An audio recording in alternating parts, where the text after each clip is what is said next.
এমপিদের শুল্কমুক্ত গাড়ি আমদানির বিশেষ সুবিধা বাতিল করেছে প্রধানমন্ত্রী তারেক রহমান। দেশের বর্তমান অর্থনৈতিক পরিস্থিতি বিবেচনা করে এই সিদ্ধান্ত নিয়েছেন তিনি।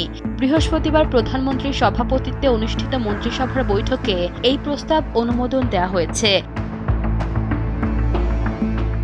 The members of parliament order 1973 আইন অনুযায়ী এমপিরা বিদেশ থেকে কোনো শুল্ক বা ট্যাক্স না দিয়েই গাড়ি আনতে পারত, কিন্তু নতুন সংশোধনী অনুযায়ী এখন থেকে আর সেই সুযোগ থাকছে না। সরকারের মতে দেশের অর্থনৈতিক চাপ কমাতে এবং রাজস্ব ব্যবস্থায় শৃঙ্খলা আনতেই এই ব্যয় সংকোচনমূলক পদক্ষেপ নেওয়া হয়েছে।